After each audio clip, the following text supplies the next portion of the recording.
Speaker sir, first of all మంత్రి గారు ఏ ప్రశ్నకు కూడా సమాధానం సంతృప్తికరంగా చెప్పలేదు. నెంబర్ 1. ఒకటి సార్, ఎన్ని దశల్లో జరుగుతుంది మూసి అంటే వారి దగ్గర సమాధానం లేదు. ప్రణాళికలు ఎన్ని, డిపిఆర్లు ఎన్ని అంటే సమాధానం లేదు. డిపిఆర్ ఫేజ్ 1కి వచ్చింది అన్నారు.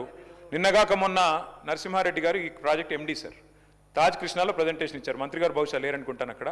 వారు చెప్పింది ఏమంటే అదే conclude, I'm under protest sir, I'm under protest sir, government mislead చేస్తోంది రాష్ట్ర ప్రజలు, ఐఎమ్ అండర్ ప్రొటెస్ట్.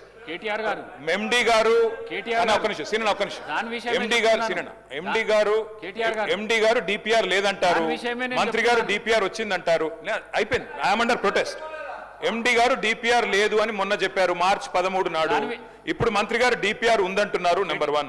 నెంబర్ 2 విషయమే నేను చెప్తున్నాను సార్, ప్రభుత్వము పవర్ పాయింట్ ప్రెజెంటేషన్ తాజ్ కృష్ణాలు ఇచ్చినప్పుడు 15వ తారీఖు సాయంత్రం ఇచ్చినప్పుడు మమ్మల్ని కూడా ఆహ్వానించారు. నన్ను మరి శాసన మండలి చైర్మన్ గుత్తా సుఖేందర్ రెడ్డి గారిని ఆహ్వానించినాము, మిమ్మల్ని కూడా ఆహ్వానించారు. ఎస్ సార్, కానీ మీరు హాజరు కాలేరు. ఎస్ సార్, మేము 5 స్టార్ హోటళ్ల ప్రెజెంటేషన్ లో మూసీ తీరంలో పెట్టాలని మేము అనుకున్నాం సార్. ప్రజలతో పెట్టాలి, బాధితులతో పెట్టాలి, 5 స్టార్ హోటల్ ఏంది పెట్టేదని మేము అనుకున్నాం సార్. అది తేడా. అధ్యక్ష, మూసీని మురికి కూపంగా మార్చిందే కాంగ్రెస్ పార్టీ అధ్యక్ష. నెంబర్ 1. రెండోది అధ్యక్ష,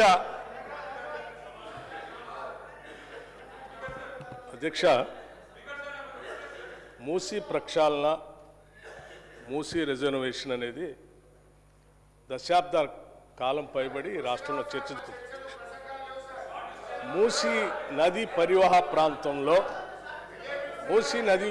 ప్రాంతంలో నివాసం ఉంటున్నటువంటి వాడు అక్కడ భూమి కొనుక్కొని పట్టాదారులుగా ఇల్లు కట్టుకొని ఉన్నటువంటి వాళ్ళు కానీ, భూమి కొనుక్కోలేక ఇంకెక్కడా స్థలం లేక అక్కడ పోయి గుడిసెలు వేసుకొని ఉంటున్నటువంటి వాళ్ళు కానీ, ఆ పరివాహ ప్రాంతంలో నడుస్తున్నటువంటి వాళ్ళు కానీ, ఆ మూసీలో వస్తున్నటువంటి మురుగు వాసన తట్టుకోలేక అన్హైజీనిక్ కండిషన్స్లో బతుకుతున్నటువంటి వాళ్ళ జీవన స్థితిగతులు మార్చాలని ఈ రాష్ట్ర ప్రభుత్వం ఆలోచన చేస్తూ ఉంది.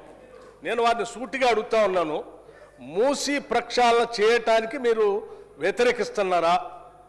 మూసీ ప్రక్షాళన చేయొద్దని మీరు అంటున్నారా? లేకపోతే మూసీ పరివాహ ప్రాంతంలో నివాసం ఉంటున్నటువంటి పేదవాళ్ళు అత్యంత దయానీయమైనటువంటి పరిస్థితుల్లో ఉన్నారు అధ్యక్ష. అక్కడ ఉండటానికి సరైనటువంటి పరిస్థితులు లేవు. మురుగు వాసన, ఈగలు, దోమలు, అనేక రకాలైనటువంటి జబ్బులతో బాధపడుతున్నటువంటి వాళ్ళ జీవన స్థితిగతులు మార్చాలని రాష్ట్ర ప్రభుత్వం ఒక బాధ్యతతో, ఒక సామాజిక బాధ్యత ఈ నిర్ణయం తీసుకొని ముందుకు పోతా ఉంది. వద్దంటారా? చెప్పండి. వాళ్ళు అట్లాగే ఉండాలని మీరు కోరుకుంటున్నారా? వాళ్ళ జీవితాలు బాగుపడకూడదని అనుకుంటున్నారా? రాష్ట్ర ప్రభుత్వం ఏం చెప్తుంది అధ్యక్ష?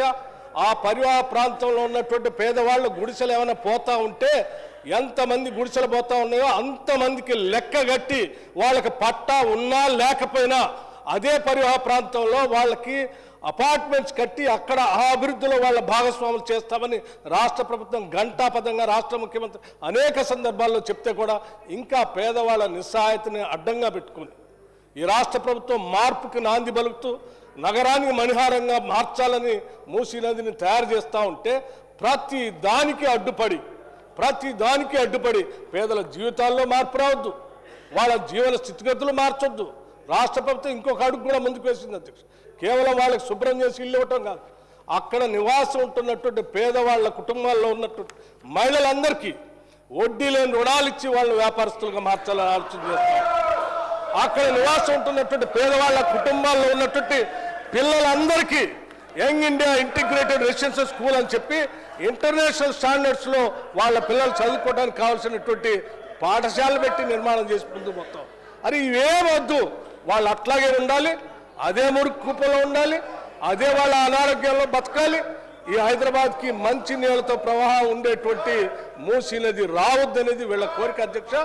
వీళ్ళు ఏ రకంగా అయితే పేదవాళ్ళలానే ఉండాలి, మురికి కుప్పలోనే ఉండాలి, వాళ్ళ జీవన స్థితిగతులు మెరుగుపడొద్దని కోరుకోవాలి.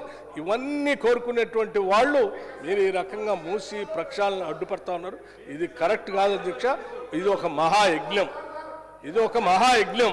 ఈ యజ్ఞం చేసేటప్పుడు మనం ఇచ్చినటువంటి ప్రదేశంలో చాలా స్పష్టంగా చెప్పారు, వీళ్ళు ఏమడిగారు అధ్యక్ష, మూసీ నదిలోకి వచ్చే నాళాలని శుద్ధి చేసి పంపిస్తారా లేదా మళ్ళీ మురికి కోపం వస్తారంటే చాలా స్పష్టంగా ఆ రోజు ప్రజెంటేషన్లో చెప్పారు.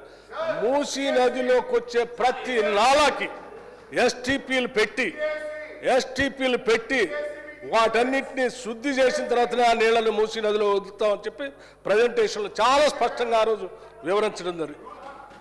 ప్రభుత్వమే చెప్తున్నది డిపిఆర్ లేదు అని ఎండి గారు చెప్తారు, డిపిఆర్ ఉందని మంత్రి గారు చెప్తున్నారు. ఉంటే టేబుల్ చేయమనండి. నెంబర్ 1. నెంబర్ 2, 50 మీటర్ల బఫర్ జోన్ జీవో మీరు ఇచ్చారన్నారు. 5 కిలోమీటర్ల అవతల ఉండే హనుమాన్ నగర్కి మొన్న నోటీసులు ఇచ్చారు. మరి ఏ ఆలోచన చేస్తున్నారో మాకు తెలియదు. మంత్రి గారు సమాధానంలో 1450 స్ట్రక్చర్స్ అంటారు. అక్కడ చూస్తే 10,000 స్ట్రక్చర్స్ అని గెజెట్ ఇచ్చింది గవర్నమెంటే. కుడి చేయి ఏం చేస్తుందో ఎడమ చేయికి తెలియదు. డిప్యూటీ సీఎం గారు పేదల మీద చాలా ప్రేమ ఒలకబోశారు. వెలుగుమట్లలో ఇల్లు కూడా వారే కూలగొట్టారు. మరి ఖమ్మం జిల్లాలో మీ కాన్స్టిట్యున్సీని ఇల్లు కూలగొడితే కూడా మీకు తెలియదు. 3వ రోజు దాకా పత్తాలేరు.